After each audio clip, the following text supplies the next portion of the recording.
बिस्मिल्लाहिर्रहमानिर्रहीम। इंतहाई काबिल एहतराम साथिज़ा इकराम, अस्सलामु अलैकुम वरहमतुल्लाहि वबरकातुहू। मोहतरम साथिज़ा इकराम, आज की वीडियो बहुत दिलचस्प होने जा रही है और आज की वीडियो का आगाज एक नए अंदाज में करूंगा।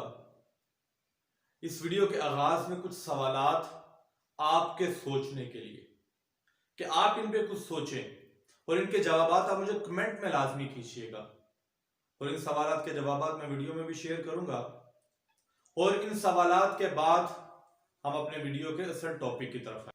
मोहतरम साथिज़ा किराम, कभी आपने इस बात पर गौर किया कि एक बच्चा जो नर्सरी में दाखिला लेता है और मास्टर्स मुकम्मल करता है, हमारा पूरे का पूरा निज़ाम तालीम इंग्लिश में जकड़ा हुआ है। बच्चा प्ले ग्रुप में दाखिला लेता है, ABC पढ़ना पहले सीखता है। हमारी हर क्लास में इंग्लिश का सब्जेक्ट कंपलसरी है, लेकिन उसके बावजूद 18 साल पढ़ने के बाद भी इंग्लिश स्पीकिंग की स्किल डेवलप नहीं हो पाती।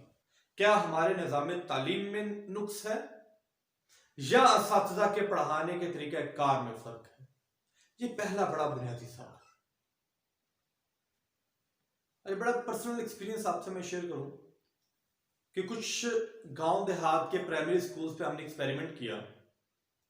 2017 में जब स्कूल का सर्वे करने के लिए स्कूल्स को विजिट किया, स्टूडेंट्स से गुफ्तगू की, तो हमारे और स्टूडेंट्स के दरमियान में एक लैंग्वेज बैरियर था, एक गैप था हमारे अंदर, एक फर्क था। फर्क यह था कि हम उर्दू बोलते थे बच्चे से और बच्चा उर्दू जबान से मानूस नहीं था, वो फेमिलियर नहीं था और बड़ा हैरान होके उसके फेशियल एक्सप्रेशंस बड़े अजीब से होते थे कि ये क्या बोल रहे हैं। फिर हमें उसे पंजाबी में ट्रांसलेट करना पड़ता था, बच्चा उसका पंजाबी में रिप्लाई देता था। ये थी 2017 की कहानी। फिर 2018 में उन्हीं स्कूल्स का दोबारा सर्वे किया गया। वो तमाम के तमाम तलबा उर्दू बोलना शुरू हो गए, उर्दू समझना शुरू हो गए। कैसे एक साल के अंदर एक तब्दीली आई कि जो तालिब इल्म उर्दू समझ नहीं पा रहे वो बोलने लग गए, जो उर्दू बोल नहीं पा रहे वो बोलना शुरू हो गए। आखिर ये चेंज कैसे आया? सोचिएगा इसके भी। इसी तरह एक और मिसाल अगर आपके सामने मैं रखूं एक सवाल की शक्ल में, एक पर्सनल एक्सपीरियंस ये रहा कि गांव देहात के कुछ स्कूल में जाने का इत्तेफाक हुआ। वहां पर तलबा से मैंने, चहारम क्लास के तालिब इल्म थे, कुछ 100वीं क्लास के तलबा थे, मैंने उनसे कहा कि मेरा गांव, इसके ऊपर मजमून लिखना है आपको। यकीन कीजिएगा वो इस काबिल ना थे कि 5 या 6 या 7 जुमलों से ज्यादा जुमले गांव के मुतालिक लिख सके, जबकि उन बच्चों का खुद का रिहायशी ताल्लुक उसी गांव से है। इसी तरह कुछ बच्चों को मैंने कहा कि बेटा गाय के ऊपर मजमून लिखिएगा। बच्चे 3, 4, 5, 6 जुमलों से ज्यादा जुमले नहीं लिख सके, जबकि वो अपनी रोजमर्रा जिंदगी में गाय को देखते हैं। टीचर से मुलाकात की तो टीचर ने यही कहा कि सर बच्चे बड़े नालायक हैं, सबक याद नहीं करते, ये गाय का मजमून 2 हफ्ते हो गए याद नहीं हो रहा बच्चों से। आखिर क्या वजह है? गांव में रहता है, सारा दिन गाय, बकरी, भेड़, इनके गिर्द बच्चे की जिंदगी गुजरती है, लेकिन इनके ऊपर 5 जुमलों का मजमून याद नहीं होता बच्चे से। इसी तरह से अगर मैं आपसे बात करूं कायदे-ए-आज़म का ऐसे इंग्लिश में, हम किस क्लास से पढ़ाना शुरू करते हैं बच्चे को? 2 या 3 क्लास से शुरू हो जाता है कायदे-ए-आज़म का ऐसे। और मैंने बहुत सारे तलबा को पर्सनली ऑब्जर्व किया है कि ग्रेजुएशन के एग्जाम्स की प्रिपरेशन के लिए कायदे-ए-आज़म के ऐसे को रट्टा लगा रहे होते हैं। वो कायदे-ए-आज़म का ऐसे जो 2 क्लास से शुरू हुआ, अब ग्रेजुएशन में आके स्टिल उसे रट्टा लगाया जा रहा है। हर साल बच्चा जब 2 में याद किया उसने ओबियसली 5 सेंटेंसेस याद किए होंगे। 3 में आया तो उसमें 1 या 2 मजीद सेंटेंसेस का इजाफा हुआ। 4 में गए 1 और 2 मजीद सेंटेंसेस का इजाफा हुआ, यानी कि बच्चा 11 सेंटेंसेस पे 4 क्लास में 5 के 2 सेंटेंसेस को ऐड कर लें 13, और इसके बाद फिर छठी क्लास, 7वीं, 8वीं, 9वीं, 10वीं, 8 सेंटेंसेस को ये ऐड करें, 20 से 25 सेंटेंसेस का एक ऐसे तैयार हो गया मैट्रिक तक। और फिर इसके बाद इंटर और ग्रेजुएशन के फिर 8 सेंटेंसेस को ऐड कर लें तो 32 से 33 सेंटेंसेस का ये एक ऐसे तैयार होता है। लेकिन उसे रट्टा लगाने की नौबत क्यों आती है? हर साल 365 दिन, 167 वर्किंग डेज, उसके बावजूद बच्चा 2 सेंटेंस मजीद याद नहीं कर पाता। वो पहले सेंटेंस से शुरू होकर आखिरी सेंटेंस तक हर साल रट्टा लगाता है। आखिर वजह क्या है? क्या वजह ये तो नहीं कि हमारी टीचिंग के अंदर वो तमाम लवाजमात शामिल नहीं है जो बच्चे की लर्निंग को फ्रूटफुल कर सके? हम वो एडिंग नहीं कर पाते जिसकी बच्चे को जरूरत होती है। हम बच्चे की साइकोलॉजी समझ नहीं पाते, तभी हम अपना लेक्चर डिलीवर नहीं कर पाते। कि और बहुत सारे छात्र तो ये भी क्लेम करते हैं कि सर वक्त की किल्लत है, बच्चे को कैसे पढ़ाएं हम? सर वक्त नहीं मिलता, सिलेबस कवर नहीं होता, बहुत कम वक्त मिलता है हमें, हम क्या करें? तो साथिया, आज का हमारा जो वीडियो का टॉपिक है वो इसी मसले के हल के लिए है। आखिर खामी कहां पे रहती है? वो कौन से लवाजमात हैं, वो कौन से इंग्रेडिएंट्स हैं जिनको हमें ऐड करना पड़ेगा अपने लेक्चर में ताकि बच्चों की लर्निंग फ्रूटफुल हो सके, ताकि बच्चों की लर्निंग आउटकम्स बेहतर हो सके। तो आज की इस पूरी वीडियो में हम इसी मसले पे बात करेंगे। सबसे पहले हम बात करेंगे कि जो साथिया क्लेम करते हैं कि वक्त की किल्लत है, सिलेबस कवर नहीं होता, आज उसी से शुरू करेंगे। मेरी एक गुज़िश्ता वीडियो लेसन प्लान के हवाले से, सिलेबस प्लानिंग के हवाले से, स्कीम ऑफ स्टडी के हवाले से YouTube पर मौजूद है। आप उस वीडियो को तफसीलन देखिएगा। उसमें बड़ी डिटेल से बात की गई है कि हमारे पास कुल तदरीसी अयाम कितने हैं, total working days, teaching days हमारे पास कितने हैं और कितनों में हमें अपने सिलेबस को कवर अप करना है। तो शुरू करते हैं किसी एक सब्जेक्ट। जी साथिया इकराम, आज हम बात करेंगे क्लास पंचम के जनरल साइंस के हवाले से। आज इसकी तकसीम कार करके देखते हैं कि हमारे पास कितने आयाम हैं और हम किस तरह से इसे ऐसा अंदाज में साइंस के लेक्चर्स को डिलीवर कर सकते हैं और कौन से इंग्रेडिएंट्स हैं हमें जिससे शामिल करना होगा साइंस के लेक्चर। आज इस पे हमारी तफसीली गुफ्तगू रहेगी। सबसे पहले मैंने अपनी गुज़िश्ता वीडियो में जिक्र किया था, हमारे पास जो टोटल वर्किंग डेज हैं वो 167 है। ये टोटल वर्किंग डेज 167 कैसे हैं, इसके लिए आप मेरी गुज़िश्ता वीडियो को लाजमी देखिएगा, उसमें तफसीलन इसके ऊपर बहस की गई। अब हम जब साइंस की बात कर रहे हैं, 5वीं क्लास के साइंस की, इसमें नंबर ऑफ यूनिट्स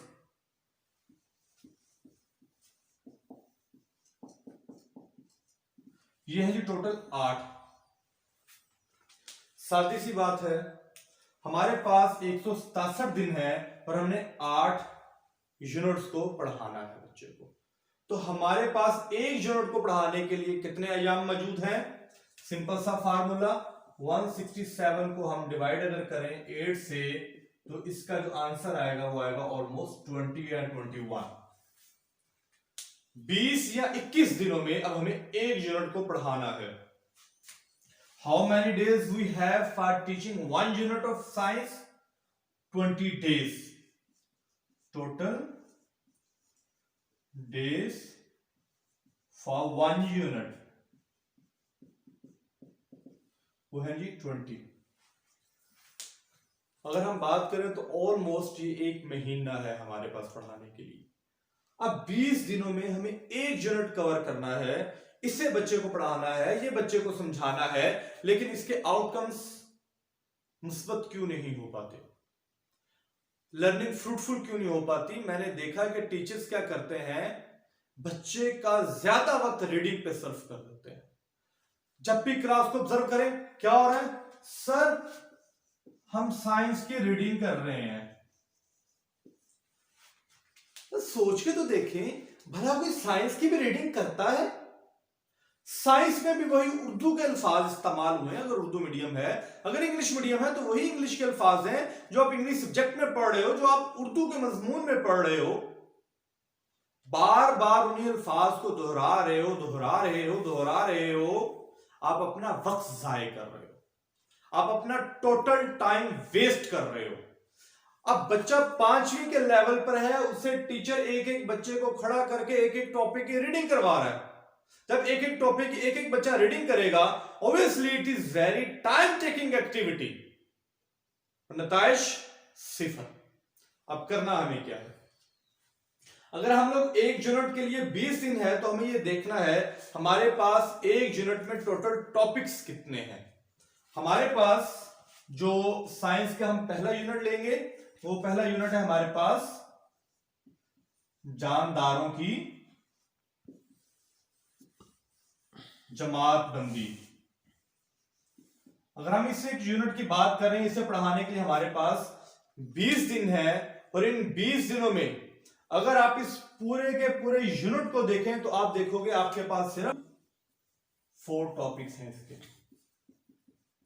हमें अब 20 दिनों में ये 4 टॉपिक्स कवर करने हैं। यानी कि सादा सा फार्मूला ये कहता है 20 दिन है आपके पास, और डेज आपके पास, टॉपिक्स आपके पास है 4। तो आपके पास 5 डेज फॉर ईच टॉपिक। ये बिल्कुल सादा सा फार्मूला है। अगर हम इनके सब पॉइंट्स को देखें, इन 4 टॉपिक्स के भी सब पॉइंट्स को देखें कि पूरे चैप्टर में कितने उन्वानात हमें पढ़ाने हैं, तो उनकी तादाद है 16। हमें टोटल 16 पॉइंट्स को पढ़ाना है, और दिन कितने हमारे पास? 20। यानी कि 4 डेज अभी भी हमारे पास एक्स्ट्रा है। जब हमने ये मालूम कर लिया कि हमारे पास एक यूनिट को पढ़ाने के लिए 20 डेज हैं, अब हमें इन 20 डेज को प्लान आउट करना है, और हमें इसके अंदर उन इंग्रेडिएंट्स को ऐड करना है जिससे बच्चे की लर्निंग बूस्ट होगी। और वो क्या है? 1 फर्स्ट पे आप करोगे ऐड पर्सनल एक्सपीरियंसेस।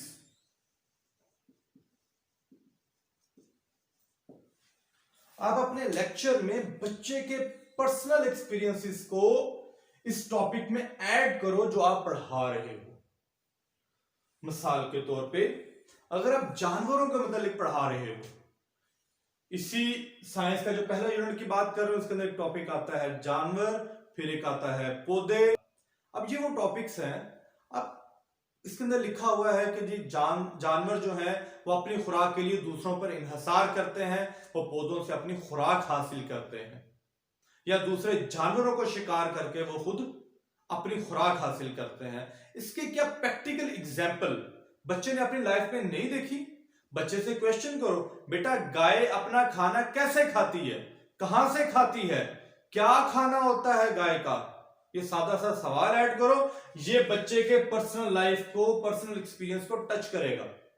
बच्चा रिकॉल करेगा, सोचेगा अपनी लाइफ में, अपनी सराउंडिंग में, टीचर वो तो चारा खाती है, बेटा चारा कहां से आता है? बेटा चारा जो है ये पौधों की किस्म है, ये जमीन में लगता है, तो लिहाजा गाय अपना खाना जो है वो पौधों से लेती है। अच्छा बेटा घोड़ा, घोड़ा अपना खाना कहां से लेता है? अब इस तरह से सवालात को ऐड करें, यानी कि ऐड पर्सनल एक्सपीरियंसेस, बच्चे के पर्सनल एक्सपीरियंस को लाजमी ऐड करें। मैं गारंटी से कहता हूं कोई टॉपिक ऐसा नहीं है जिसका कहीं ना कहीं से किसी ना किसी अंदाज के अंदर बच्चे की पर्सनल लाइफ से ताल्लुक ना हो। ये यहां पर पर्सनल लाइफ को टीचर स्किप करता है बच्चे की, और बच्चा एक एब्स्ट्रैक्ट दुनिया में चला जाता है, एक एब्स्ट्रैक्ट ख्यालात में जाता है जिसका रियलिटी से ताल्लुक नहीं होता, और बच्चा उस टॉपिक की अंडरस्टैंडिंग डेवलप नहीं कर पाता। दूसरी चीज जो आपको अपने लेक्चर में ऐड करना है,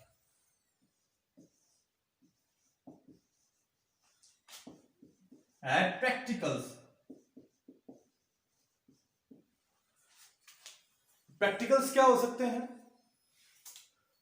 आप अगर जानदार पढ़ा रहे हो तो बच्चे को जानदार स्कूल के अंदर दिखाओ। आप अपनी सराउंडिंग के अंदर मुख्तलिफ जानदार दिखाओ, जानदार नहीं दिखा सकते उनकी तस्वीर क्लास में लेकर आओ, एक चार्ट तैयार करो, आप लोग फ्लैश कार्ड्स लेकर आओ आप लोग क्लास के अंदर। अब वीडियो का कोई इस्तेमाल करो, तो हर टीचर के पास मोबाइल है, टीचर सेंटर में बैठे बच्चों को अपने सराउंडिंग में खड़ा करे, उसके ऊपर टीचर बच्चे को वो वीडियो दिखाए। यूट्यूब पर बेशुमार एनिमेटेड वीडियोस मिल जाती हैं आपके लेक्चर के मुतालिक। आप इसके मुतालिक अपनी इंतजामिया से पहले बात करें, स्कूल इंतजामिया को कॉन्फिडेंस में ले, उन्होंने बताएंगे ये एक्टिविटी और इस अंदाज में हम क्लासरूम में कंडक्ट करेंगे। ये ऑडियो वीडियो जो टीचिंग मटेरियल है ये तो क्लास में लाना बड़ा आसान हो गया, तो इससे आप अपनी लाइफ में लाजमी ऐड करें प्रैक्टिकल्स को। ये तो मैं सिर्फ एक स्पेसिफिक पॉइंट पे बात कर रहा हूं, आप इन प्रैक्टिकल्स को लेके चले जाएं। इंग्लिश के अंदर हर जगह प्रैक्टिकल मौजूद है, आप ग्रामर करवा रहे हो प्रैक्टिकल थ्रू कराओ, आप स्पीकिंग करवाना चाह रहे हो प्रैक्टिकली कराओ, आप वर्ड्स रिकग्निशन करवा रहे हो प्रैक्टिकली करवाओ। अब वो कैसे होंगे इंग्लिश में, उसको मैं इंग्लिश में आकर डिस्कस करूंगा। अब साइंस के टॉपिक टू टॉपिक डिस्कस किया जा सकता है, अब बेशुमार टॉपिक्स, और साइंस तो प्रैक्टिकल के बगैर अधूरी है, साइंस पढ़ाई नहीं जा सकती बगैर प्रैक्टिकल के, और हमारे स्कूल्स साइंस पढ़ा रहे हैं बगैर किसी प्रैक्टिकल के। आखिर में अगर मैं कंक्लूड करूं आज की इस वीडियो को, आज के इस लेक्चर को अगर कंक्लूड करूं, तो ये बात समझने की है, जो चीज बुनियादी तौर पे हम अपने लेक्चर्स में स्किप करते हैं वो बच्चों की पर्सनल लाइफ को ऐड नहीं करते, और अपने उस टीचिंग में हम प्रैक्टिकल्स को ऐड नहीं करते। हम इन शॉर्ट अगर कहें कि हम लेसन्स को रिलेट नहीं कर पाते बच्चे की पर्सनल लाइफ से। ये जब तक रिलेशन डेवलप नहीं होगा, जब तक हम लेसन्स को रिलेट नहीं करेंगे पर्सनल लाइफ से, बच्चे के पर्सनल एक्सपीरियंसेस से, बच्चे के लिए अंडरस्टैंडिंग लर्निंग बेहतर नहीं होगी। इसके साथ मैंने वेन डायग्राम के ऊपर एक एक्टिविटी आपको बताई हुई है, वो वीडियो लास्ट में देखिएगा वेन डायग्राम के, वो साइंस में बड़ी हेल्पफुल होगी आपके लिए। वो बच्चा उसके अंदर फन भी करता है और लर्न भी करता है।